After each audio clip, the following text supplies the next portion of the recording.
So, a month ago I went down to Harley's first ride event in the Mojave Desert and rode the bike for 2 days. Loved it.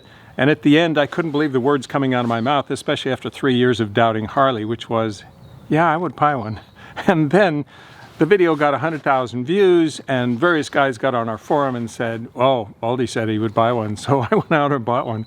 And I was thinking, that's a heavy responsibility. Was I just kind of swept away by the Harley hospitality? You know, I didn't get to ride it 2 up. I didn't get to go camping. I didn't get to do long rides. So maybe I should email Harley and get another bike for 2 weeks and see, would I for sure really buy this? So in this episode we're going to go camping with my crush, also going to go dirt riding with some really good riders, and also I'm going to talk to people who own Harleys, who bought these and own other bikes like GS's and the KTM 890. I'm going to talk to Whitney, who just completed a 10-day 48-state challenge. She put 14,000 miles on her loaner Harley in 30 days, and we're going to talk to her all about what going long is all about. And at the end of the episode, after riding it for 2 weeks, I'll give a more informed answer. Would I really buy it? Because there's some really good ADV bikes out there. I mean, Ducati, Africa Twin, I love the Triumph Tiger, the BMW GS, KTMs. Oh my gosh, there's a whole bunch of them, including the Japanese ones that are so awesome. So,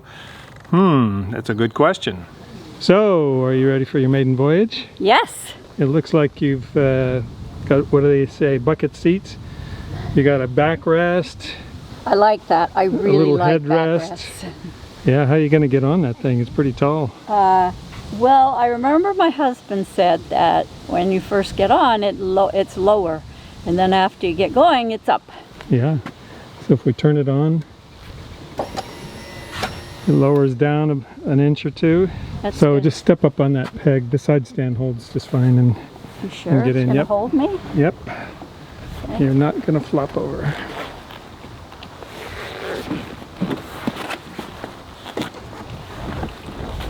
What do you think? It feels pretty good. I'm going to sit back here where I belong. Nice. It automatically adjusts the suspension so I don't have to through the... For my weight? Well, for both of us. We got luggage and me, and it automatically adjusts for 30% sag. You look good on that.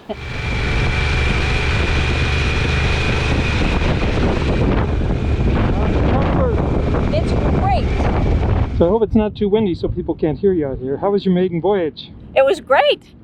What'd you like about it? There are several things I love about this bike. I like the elevated seat because it puts me up higher, and because you're so tall, it helps a lot. Any height I can get is really good. I like the fact that the suspension is good. When I'm going over bumps, rough roads, it feels great. And I like the fact that there's a backrest. I just wish that it was a little more padded maybe instead of hard. But at least the seat is really cushy. How many miles do you think you could go on it without getting wiped out? I don't know. I didn't have any problem coming over here at all. The other thing is the foot pegs were perfect for me. Sometimes the foot pegs are not that great. The position is sometimes too high, too low. These were great. So I like these railings along the side here because you can fasten your gear on top using these railings, but you can still open up inside while your stuff's all fastened. You look like you got some spiffy new gear since last time. I did. I got some Revit. So I got comment shamed on YouTube. They said, get your wife some new gear. So you look like you're frozen. You got blue lips. I am pretty cold. Get her a new helmet. Get her a new jacket. Yes, and then I got a new Schuberth helmet. And we went down to San Jose BMW and paid full price. And I've never had such a nice helmet as this. In fact, I think the helmet I've been wearing most of the time was $10 at a garage sale. So after a month with no Harley after the Mojave first ride event, I thought, I'm cooling down a little bit. Do I still, why did I love it so much? And then when it showed up, I hopped on and went up in the twisties in the mountains. Oh yeah, that's why I love it so much. It's just so much fun. It's so flickable. The engine is so responsive. It handles so well. It's just a blast to ride in the twisties. I loved your review of the Pan America. Thank you. Did you buy a Pan America? Yes. Is that yours? Yes. So how many bikes have you owned? I started riding at a pretty late age, so I've had a lot of bikes in a short period of time. Probably in the last 8-10 years, I've probably had 15 or 20, maybe more motorcycles, just on the roadside. And then I started on street, went to dirt. And then dirt's kind of been more and more maybe taking over my interest level, adventure riding. Yeah, cool. So how'd you make the big decision to buy a Pan America right when it hit the market? I thought that Harley had done a lot of very interesting things. Everybody was not sure what to expect. It's Harley. And I doubted it for 3 years. Yeah. I had to take back all kinds of things I've said about it. Really, I think it was initial test ride that I got the opportunity to have on the bike before I had to make a final commitment. You seemed pretty pleased with it when you were riding it. It's got a ton of very unique characteristics that we would see on more European bikes, I would say. So I think that the initial feedback for me was kind of, wow, like I'm amazed that it's doing this right now. I really expected this vibrating, clunky, weird geometry. This doesn't make sense and jive with this. And it works. They did a great job with its layout. When you're in the rider's cockpit and when you're sitting in this motorcycle, you're just comfortable right out the gate. You get on it. And I'm a shorter guy. I talk about that in my video. And usually it's always a challenge. How tall are you? 5'9". Having the adjustable ride height was huge. It's a game changer. It is. I couldn't believe it when I got to the first light on that bike, and I'm thinking, no way. I'm touching both feet right now. That doesn't happen very often. So, and I have a 31-inch inseam, on a good day. So, yeah. What's disappointed you on the bike as a new owner? I think that out the gate, it would have been nice to have more access to the accessories. I think from the consumer standpoint, getting any aftermarket parts for it, whether they're from the Harley catalog or others, has been, like most things, very hard to get. Just getting a bike is, hard to get. Getting used to the motor. I mean, for such a big displacement engine, I think having that low luggability isn't quite there like it is on some of the other bikes I've had.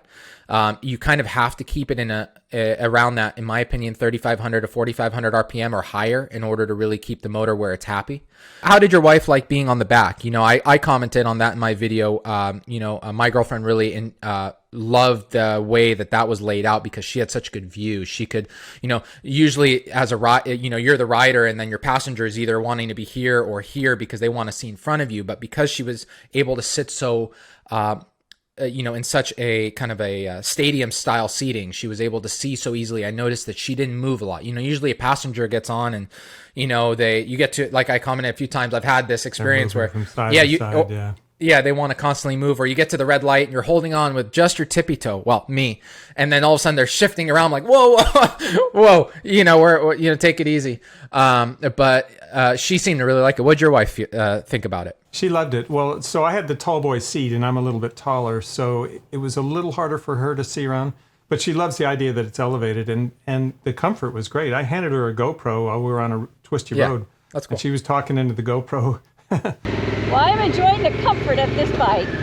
That's awesome. And she said, yeah, and I think if I recall, she said it's the most comfortable ADV bike she's ever been on. Yeah, I could see that, I think it was for me too. There's something about the seat that's squishy and the seating position, and I don't know how much wind tunnel testing they've done, but I thought the wind protection was really good. Actually, I would argue it might be better than the BMW. I was thinking that too. For example, I have a KTM 890R Rally, and by comparison, the wind protection on that bike is unbearable. I've been struggling out the gate to get, on that bike. It's like I can't wait to get to the trail, but getting there is miserable.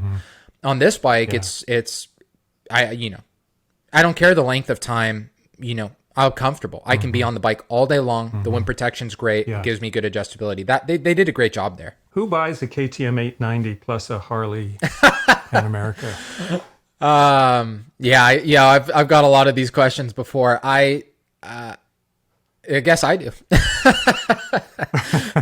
I went up to Alice's restaurant and I started interviewing guys, real Harley riders and everybody else, people with GSs, what do you think of this bike? And they were crowded around it. You know, some guy was on a BSA 500 vintage 60 something. It really looked cool. That's cool. And he said, I had a big GS. I put 64,000 miles on it. I had it for 20 years. I loved it. But I sold it. And I said, oh, you sold it to get the BSA? No, he said, I sold it to make more room in the garage. Well, how many bikes do you have in the garage? 11.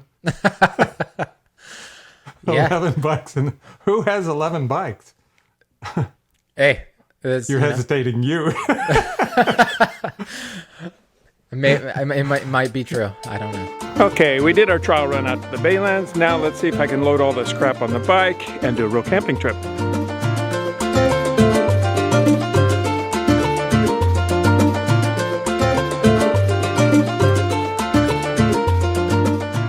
We were mainly on paved back roads, but we did have some ruddy, gravelly washboard, which is a little freaky for Toni because the bike snakes along like all bikes do in that condition. But it was fine, it handled well. My perception is it did a good job of automatically adjusting for sag with the load on it. Whereas on the Africa Twin, you have to go to the instruments and select 2 passengers and baggage to get the right preload setting. My perception was the dampening, though, got softer with load, and I asked Wally about that, and he had the same perception. I didn't mess with it because Toni loved it being soft. We did do one 5-mile stint on the freeway where I took it up to 90. It's rated at 135 with luggage and all that. I'm never going to do that. But it was rock stable at 90. So one thing I struggled with is the adaptable ride height. Would I pay $1,000 for that option? I'm 6'4", I got a 36-inch inseam. Getting on and off was pretty easy for me. I didn't think I'd really want it. But then when I loaded my wife and all the luggage and I got on these dirt roads and some of them are this way and that way, and she kept wanting to hop off and get a photo and everything else, it was really nice.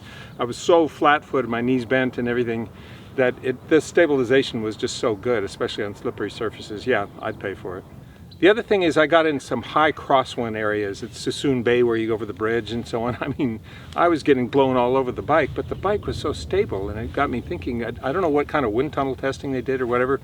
Maybe it slips through the air more easily with just the brush guards and without all those crash bars and, you know, without the wide boxer engine. I don't know what it is, but it's just seems to me really stable in the wind. Now, I didn't get off and get on a GS and ride it through the same wind, so I don't know for sure, but it sure felt stable to me. You know, I'm used to waiting to have to talk into the camera from planes flying overhead or cars or whatever. I just had to wait for this frog.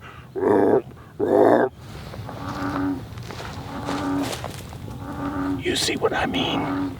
That is a frog, isn't it? It's not some ADVRider guy hiding in the bushes.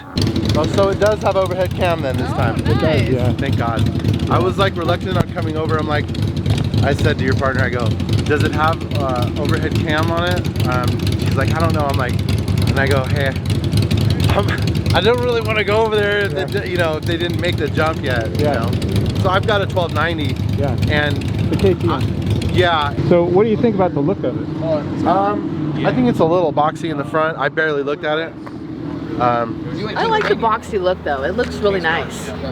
I like it. I like the way it looks. Pretty sleek just looking from this angle here. So I've had, you know, whatever, like, I don't know, 40 bikes, 130 cars, so I can kind of do that, you know. 130 cars? About 130 cars. What kind of woman would put up with you? Just better. A new one. A new one. 130 cars. You must like cars. I do, yeah. That's a good thing. Yeah, So really big my last cars. car, my newest car is over here. What is it? Silver one, the McLaren. Oh my God. Yeah. I wonder who had that McLaren. Yeah. That's just not right. So yeah, there's, and most of my stuff is salvaged. So both my 1290 now, 1290 before, that's salvaged. I do, you know, I play with cars. So, Wow. so I got the 2018, figured upgrade. Biggest downgrade, biggest disappointment ever. Oh really? Because they got this wheelie control crap. I know. And I can't modulate the wheelie the way I want to do it. Even I got the race flash or whatever they call it, track pack. Yeah. And it's still not what I want. I just want the bike unleashed. Yeah. And no so more nanny controls. yeah, and so that. And you're okay with him popping those hairy waves? Gosh. She hasn't even witnessed. She's seen the bike, but yeah. Don't. I'm Max. This is Lana. Hi. I use this for work. I commute. I used to commute Mountain View to San Jose. Now I commute South City to San Jose. Why'd you buy a KTM? Just like the way it looked over the GS. Yeah. Like the motor. So what do you think of that Harley? I rode it. I rode it when they were demoing it. Oh yeah? What'd you really think? Liked it. I I think it's a great first attempt by Harley to make something adventurous. Yeah. Would I buy it over this? If I didn't have this, maybe. I'd consider it because of the price. Yeah. But would I sell this and buy that? So that's a sweet looking GS you got. Well, thank you. She's done a lot in her life. What has she done? She's ridden from here to Buenos Aires. Whoa! Yeah. All the way down to All the way down. the southern tip. She's a good girl. Yeah, but she looks brand new. I know. I think I've done a good job taking care of her. Well, there's a few character marks. Has it treated you well? Yeah. Never had a problem. So, I didn't even have a single flat tire in the whole trip. Oh wow, you're lucky. Yeah. So have you heard about the Harleys? Yeah. And what do you think? Right there. Oh, that's it? That's it. Oh, wow. So this is what Ewan McGregor and Charlie went up. They did the reverse trip of yours. Wow. Well, that's gorgeous. And I actually interviewed Charlie for our YouTube channel. That's cool. Yeah, him and Claudio Von Planta, who's the cameraman. Wow, that's They had the front end for this bike on their live wires. They have the electric version. This is gas. Oh, this is gas. Okay. So Very cool. this is their new gas. Yeah, I thought it was the electric. Yeah. When I saw the headlight, I was like, oh, that's the electric one. tires. Yeah, I got your tires. Nice. Real Harley guys. Hey, how are you? Good. Can I qualify as a Harley guy on that bike or not? You're definitely a Harley guy if that's your bike. With that new Harley? Yeah, I think it's great. Yeah, good. Something, how do you like it? Different. Love it. Yeah. I was afraid the Harley guys wouldn't accept it. True. I think it's cool. I think Harley-Davidson's ready for some stuff like this. It's pretty attractive. You like the look? I like how it looks, yeah. Yeah, it looks good. Does it sound like a Harley? No, it doesn't sound like a Harley. No. Look at that. Space age, like.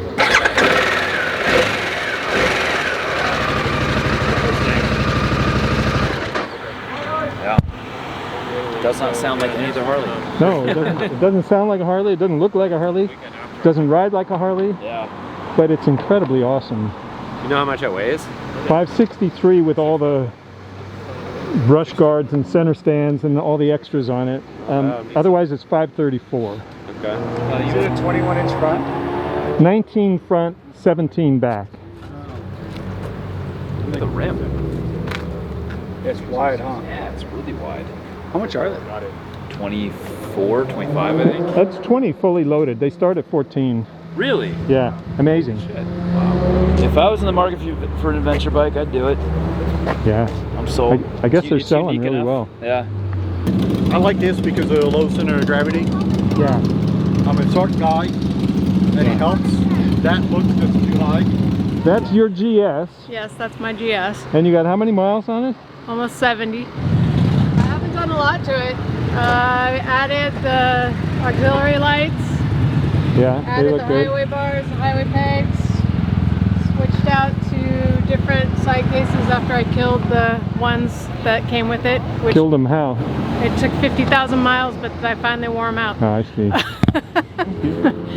said I'm really super excited that Harley came out with this because, you know, I always dreamed about taking an old Sportster and turning it into a flat tractor yeah. so you could go off-road with it. Yeah. So it's cool to see that they're going in this direction. I started on Harley, so they're near and dear to my heart. Oh, you did? What Harleys did you I have? had an 883 Custom Sportster, Oh, nice. 2000. So here we are out in the middle of nowhere, and I find these two parked bikes. They look like they're geared up for battle. And one pristine Pan America that I rode in here. I don't know how it survived that rough road. And two hooligans sitting in the woods. Hey Chris. How's it going? Good, good. See you. Good to see you guys. Right, so I did my practice loading this weekend for my trip that starts a week from today, actually. We're gonna go from California, Oregon, Idaho, Utah, Colorado, maybe New Mexico, Arizona, California. So I'm fully loaded. So is that the aftermarket exhaust, the Screaming Eagle? I think so, yeah. Or not, or their optional exhaust? Right? Optional exhaust. This has optional everything. That's the big bash plate. Saw the bash plate, yeah. So maybe not even you can wreck it. Center stand is stock or it's optional. optional, right? And it's part of the special. And it adds some weight. Oh, sure. So there's no, everything on here is Harley optional, nothing aftermarket, it looks like. 'Cause Everything's Harley optional, yeah. This even has, that's even a Harley box, okay. Well, it's got a Harley emblem on it. it's got a Harley emblem on it, but I'm not sure who makes it. They have 3 different kinds of luggage. This is the first time I'm seeing it in the flesh. I was not sure what I felt about the front end profile from the magazine shots. Yeah. But in person, it's not bad. That's what everybody says. I'm not sure why they put that fairing on there like that instead of a beak. Yeah. I wonder if it helps. You're an engineer. Would it help stability in crosswinds? It may. It may. Hard to say. Would it help the quality of light that it throws, the pattern? Yeah, it could. They may have engineered the lens in a manner to get a good even distribution of light. I'm not sure, to be honest. Those are interesting tubeless rims. Do you see these, Kurt? Yeah, right. The spokes are on the outside. Yeah. Yeah. I think these are optional rims too. Is this all plastic covering? Yeah. That's okay. I'm just curious. Tall people, isn't that? Yeah, it's a tall boy seat because I'm a tall boy. Right. So it's going to be interesting. What is your height again? I'm 5'9", 31 yeah. or 2 inch inseam. It depends on, but. And I'm 6'4" with a 36 inseam. So it's a 2-position seat height, and I think it's in the high position. We can lower it 1 inch. Okay. Also, I have bar risers on it. They're really tall risers, as you can see. There we go. Yeah, it's funny with that kickstand. If you feel like you're going to tip it over when it passes the highest point. Yeah, I didn't have a very good footing on my right leg too. So you're saying there are bar risers? Yeah, they put them on here? For me. Uh-huh. Yeah, those are tall. I know. They're crazy. Wow. I wonder how much those flex. Wow. Well, how could... Isn't that amazing how tall those are? It's got a steering stabilizer on it. Yeah, and it seems to be a really good one. That's cool. That's cool. I didn't have any problems with that. These clutch levers and the brake lever, front brake lever and the clutch lever are adjustable. Can you see that right there? Right. So that depending on the size of your hand, how far you have to reach.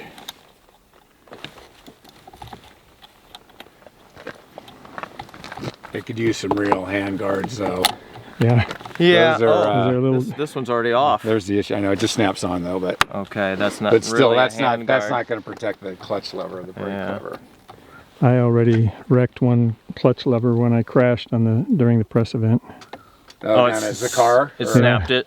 Snapped the lever off. It bent it. Yeah. Okay. Well, that still gets you home. It got me home. Yeah. Good. Yeah. Yeah, but they need to offer some real hand guards. And it has a adjustable windscreen. Yeah, I've got it in the high setting. Right. You can just one-hand it. Try it there on the left. See that handle there? Oh, this thing? Yeah. You squeeze and move it up and down. See? Not bad. That is not bad. Oh, that is cool. Yeah. I think it's 3-position or something Cool. like that. What's this port? It's a USB-C port. Oh. For charging and, Your cell phone and all that. connection. Does this have Apple Play and Android Audio? No. Unfortunately. That's weird. It's got a Harley app you got to download, and I have it, but I've had problems getting it to sync. And you have to use Harley's navigation. So they have their own navigation thing, and it's supposed to sync, but I couldn't. I had it syncing for a while, but then it failed, and I couldn't figure out why. That's interesting. I wonder why they chose to go that route and not the Apple Play Android Audio. I don't know. Oops. In my opinion, that was a mistake. But even the pivot looks a little, for this heavy of a bike. It's bolted on too. That's interesting. I guess, so my comment here on the side stand, it's a little bit awkward for my inseam to get off the bike with the side stand. And then the other thing I'm noticing is I'm weighting the bike on the side stand. It's flexing a lot. If I was on a trail and needed to turn this thing, yeah, that flexes a lot. I don't know. I guess. Kurt, and you're not even loaded. I mean, you have one top box on it. No, I don't have any bags on it. Exactly. You know, maybe even this is a purely subjective comment, but I don't want to break the side stand, but I guess it's holding up. Yeah, but you know, if I was on the trail and I had to do this, well, there you go. I spun at 180, I guess. Yeah, but it just seems to flex a lot for the weight. It does flex a lot, and it just has that one little bolt on it. But like I said, held up there. But it's got a weird. How do you gotta go over center on the bike. It feels like the bike's gonna fall away from me to get the side stand down. Yeah, I had the same feeling. When the bike was turned around, you were getting spooky about how far you had to lean the bike to. I did. Yeah, because it's in a little depression right now. And if I am in neutral and I put this thing down, yeah, I do not like that. Look at, oh yeah. It's gonna roll. Probably have to get used to it. Well, that's gonna be going uphill. I'm going uphill too. Go for it. That's not bad.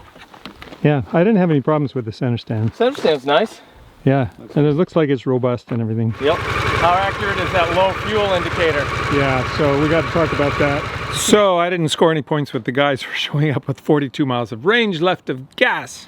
I had to ride 3 hours north to get to them past Lake Berryessa, where Google Maps said there was a gas station. But it looks like the gas station must have been taken out by a recent California fire. So here we were with a reserve tank out in the middle of nowhere, and Kurt said, well, I brought a siphon hose and prepped for my long trip. So we decided to play in the dirt until we had to siphon. Okay, let's see if you can figure out the electronics. Okay, home, settings, ride customization, okay. Hold control, I don't know what that means. Off-road plus, yes. Custom A, custom B. Okay. And I think this is a mode button right here. And without going through all the menus, that's the way, what you were doing is a way to customize the menus. Okay. Without doing all that, you just hit that and you'll see it flip at the top. There's a small icon here. Yeah. And then there's a button right here that's your friend. Traction control. Traction control off. Do I have to hold it? For 1 second. That was more than 1 second. When you're in off-road plus mode and traction control is off without setting, then it turns off front lift mitigation. Okay. That's good. And ABS and traction control? Yeah, ABS is off on the back. You can't turn it off on the front. Okay, right.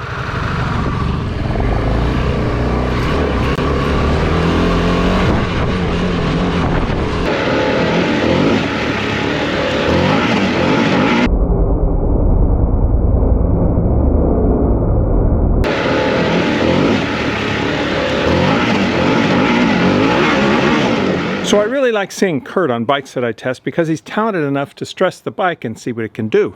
But he's not crazy and he stays within his own riding ability, so I feel like I can return the loaner without it being trashed. However, between him and whatever press had the bike for 1,100 miles before it got to me, they did quite a job on that back tire. That's what 150 horsepower can do. When I hopped back on the bike after Kurt had been riding it, I could smell the back tire. Oh, so we're siphoning now, huh? Yeah. Okay, that's going to take forever. That is going to take forever. Oh, hell. Here, I'll do it. All right. Is it in deep enough? Let's do it this way. We're arguing about who gets to siphon it.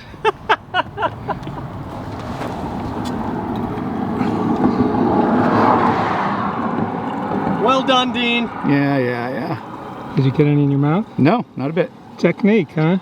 So we've been arguing about who gets to siphon it.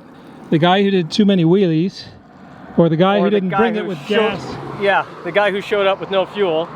And then our master of disaster, Dean, saved both of us. Screen on. It starts, we're back in business. So we found some shade under the bridge at Lake Berryessa so I could ask Kurt what he thought of the bike. And somehow I left the camera in super slow motion so it didn't record any sound. So I'll net out what I remember. He said he loved the bike, it's a rocket, it's stable and fun on the road and surprisingly good off-road, but he wouldn't buy one. He said it's great at what it's designed to do, but by design it's a little more road biased than the bike that he wants because he's a maniac off-road. Maniac would be my choice of words, not his. Speaking of road biased, it's so great to meet you. I've watched a lot of your adventures on YouTube and had a great time watching. It looks like you're having a ball. Oh yeah, I am. I wish I had more time to do it. That's the thing. So you're a mom of 3 kids, or? 2. I have a 7-year-old and a 2-year-old. And it looks like you have an amazing husband who supports you in everything that you do. He's awesome. And you've mainly ridden Indians and Harleys that you ran at ADVRider plus your Sportster. You did a Saddle Store 1000 on your Sportster. Yes, I did. Yep, that was just about last year. So. Wow. I want to try to do. Quite an accomplishment. I know. I want to try to do more of the iron butts on the Sportster, like keep it a yearly, annual thing. So we'll see what happens. And then, how'd you get the idea to email Harley and ask for Pan America to do the? Well, it started off with the 48 and 10. I really wanted to do the challenge, and I thought, okay, I could do it on my Sportster, but it wouldn't be as ideal. And so I had made contacts with 2 of the corporate individuals and sent them my media kit and said, I would really love to do this challenge on this bike, and that's kind of how it came about. And they responded. Good for them. Yeah. Good for you. Yeah. I've never experienced an adventure type. It was more of a cruising style, but for me, I had the expectations that I probably was going to like it, but they're going to have to pry it from my fingertips when I give it back to them, my corporate. Like, I'm going to shed some tears for a little bit just because I got a little attached to the bike and just got really super comfortable with it. So, yeah. Yeah, me too. Mine's going back tomorrow, and I'm sad. I know.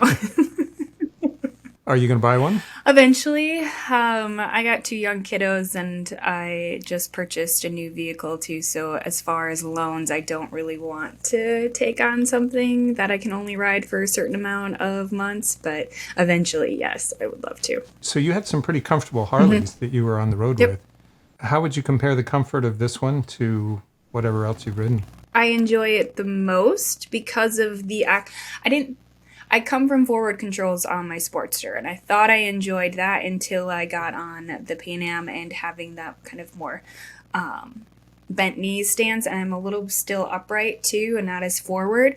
So I found it super comfortable for riding so many hours throughout the day that's the position that I kind of like a little bit more now instead of just a little bit bent over, feet out, things like that. So, yeah. Your butt was okay? Yeah. I actually brought a couple of seat covers to see if I would need anything else. I tried one out just to kind of switch it up, and I immediately took it off, and I rode stock seat the entire time, and that was the most comfortable for me. It's kind of a squishy seat. It is. Huh? It is. It's super comfortable. It's really nice. I know. And it was in the tall position too for me. I enjoyed the ride height when I got to stops, which wasn't often, but when I got to those gas stations, it was nice to be able to put 2 feet on the ground.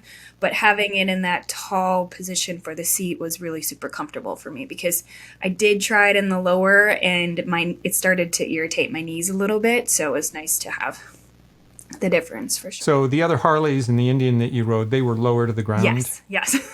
So this one's higher. Yeah. Absolutely. Did the weight of this bike cause you any trouble? No, not at all. I was surprised how light it was for sure. How many hours were you on the bike some of those days? I think I averaged them out for each of the days, and I was over 13, probably close to 14. And the little touches like cruise control? Heated grips. You must have used a lot of cruise control. And heated grips, yeah. Those were godsends for sure.